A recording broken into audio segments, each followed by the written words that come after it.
So the Peel Newcomer Strategy Group, so PNSG for a lot of you that know the organization, has been doing lip work. Oh, is it closer? Yeah. Has been doing lip work, thank you, for several years now. Did lip work before LIPs existed, so was one of the first LIPs in Canada. And so we've been getting a really good idea and a good pulse of what's happening in our community. Peel is, as most of you know, extremely diverse. And we have approximately, I would say, close to 55 settlement agencies just in our region. So you can see the breadth of partnerships and the opportunities that we have. So we have a good sense of the work and what its role needs to be. We've tried different methods. We've been learning different methods and trying them and doing a lot of trial and error. We know that in our community, there's a lot of fantastic expertise that are there, and our role as a LIP is to really enhance those, to find those gaps where one organization can't do something on our own, and to be able to increase partnerships, diverse partnerships to find solutions. Being a source of research has been a very big one for us. Organizations, as we know, don't always have the capacity for research, for data, for measurement, for evaluation, for local-based research. So that's a gap that we really try to fill.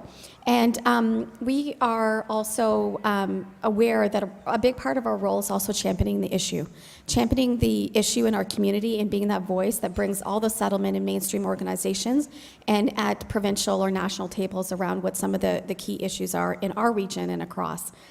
And one thing that we've always kept central to our work is the service navigation piece. Because of the high number of settlement organizations we have in our region, that fine balance between collaborating between settlement and mainstream can get really tricky for both mainstream and settlement, and that's our role that we found, is that we can come in and start convening and facilitating and supporting the planning between the two and building those relationships.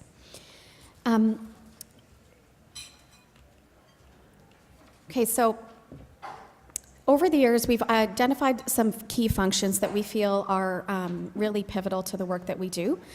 Championing the work. So this is really taking a look at the partnerships that we have, the issues that are emerging, and saying who's not at the table, who do we need to invite at the table, who do we need to partner with, and create some activities and initiatives with.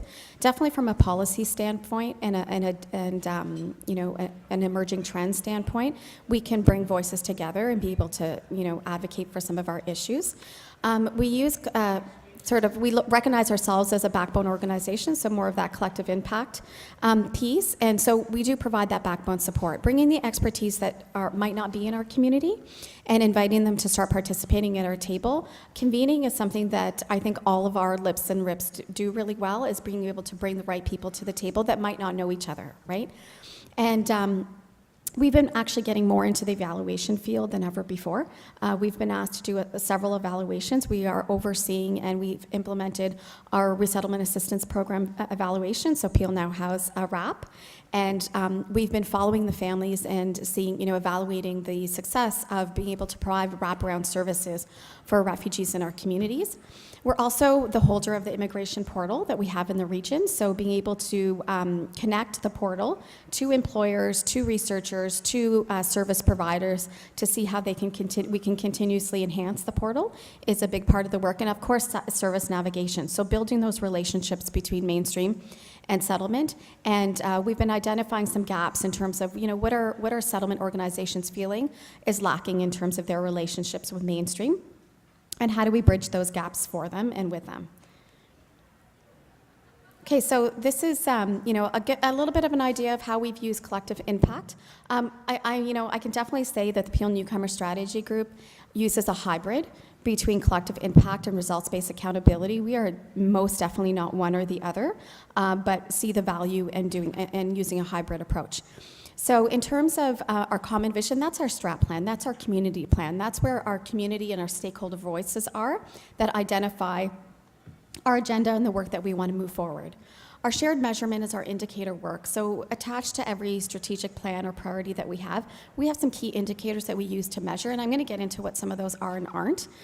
In terms of mutually reinforcing activities, this is where we have our partnerships and our working groups working together. This is probably by far the hardest part of our collective impact work, is because we have to, it's the mutually reinforcing activities, because we have to be so nimble.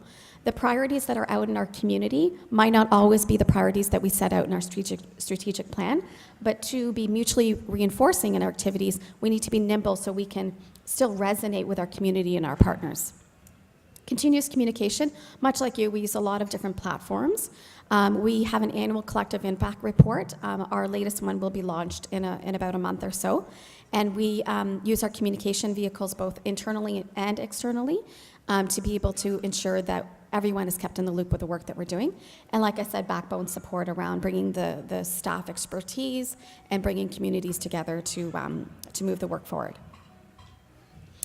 Okay, so population level, I want to spend a little time on this slide, because I think that there's we've worked with collective impact and results-based accountability, and we have some learnings that I think that will resonate. In terms of population level data, the reason I use the word the trap is because it can. If we're single focused, so I'm going to use employment as an example. If your indicator is unemployment for newcomers across the region, you need to be so single focused as a LIP to be able to achieve any movement in that area. A LIP alone cannot move the marker on unemployment. The unemployment rate year after year can go up and down, and that's not a sole representation of the work that you're doing as a LIP. Right, so I think of the work that Strive in Cincinnati has done that looks at educational outcomes. They're a very popular collective impact organization. They have about 55 indicators solely on educational outcomes, and they work with more than 300 partners in their community just on education and trying to make sure that everyone's pulling and moving in the same direction. The only reason they can use educational outcomes like graduation rates is because they have 300 people across the region that are moving in the same direction with them. Their activities are extremely organized. They don't look for funding. They don't deliver any programs. They're really at the systems level doing some planning around population level data. I am not confident that a LIP or a RIF can on its own use population level data like unemployment to measure their outcomes and measure their success, because a LIP alone can't be doing the work with the small number of sometimes people that we have around the table. One such a huge indicator, there are so many factors that we know that can affect employment, including policy decisions, including external factors that we don't have control over. When it comes to performance level data, we don't have performance level data. Without having programs and activities and people that you're seeing, it's very challenging to know how many people are coming through your doors. As LIPs, we don't do direct service. Having performance level data does not exist unless you're doing specific activities with agencies that have performance level data, but that's a small piece of the pie, right? We can't be measuring, we don't have performance level data to measure against, because we don't see residents coming through our doors. But I do think the LIP contribution is exactly in the research and the support that we can provide our communities. Our role and the role that we see at the LIP in Peel is to be able to fill those gaps. It might be through mapping, it might be through data, it might be through data capacity building, workshops or issues that we tackle. And it's about broadening the tent for us, right? It's who are those partners that should have something invested in the work but might not be around, not be there, that we need to start connecting with.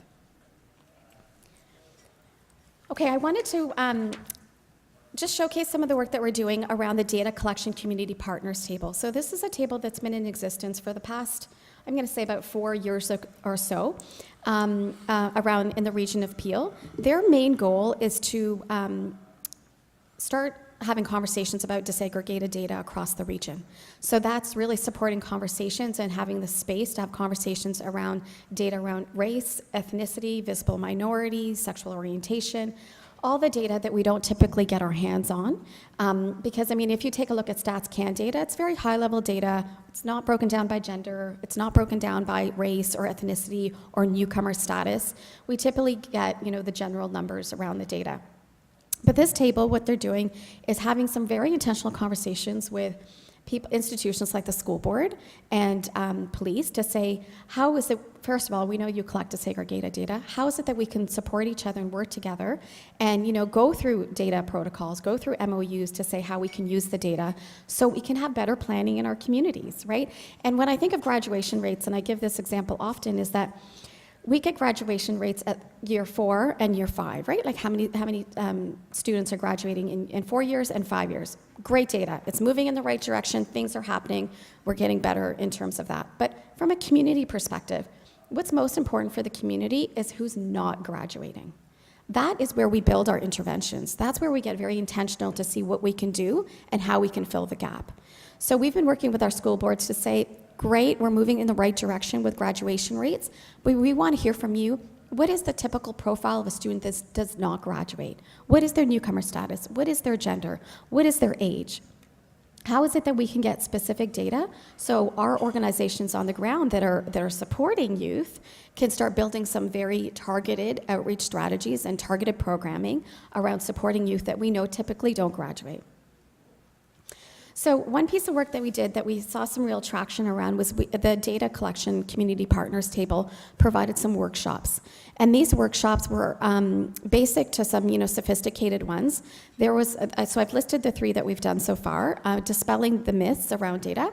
So there was entire questions around, can we even collect that data? Are we allowed to ask that question when people walk through our door? How do we ask those sensitive questions? And so we found that if we provided, as a LIP, if we provided the questions, if we provided the research, it was so much easier for organizations, big and small, to be able to adapt those questions and not have to reinvent the wheel. If we gave them content, they were more apt to pick it up and bring it into their intake forms than say, hey guys, you should really start collecting information on newcomers and their realities, right? The next one was around ethics and practice. So was around how to collect the data ethically, how to collect the data, ensure that there's privacy around it. And the last one, which I think was probably the most well-attended one, was, is there a disconnect? So we invited funders and we invited and agencies to the table to say to the organizations, the data that funders ask you for, is this data that you actually use in your organization? Is this data that you actually use for planning, for outreach, for anything that actually supports your programming? And we heard loud and clear, we have funder data that we collect and we send, and then if we have time, we will ask data for our organization that actually means something to us. So what we were trying to do is bridge that gap between what the funder requires and what the organization actually needs to do some future planning in their work. And I'm done.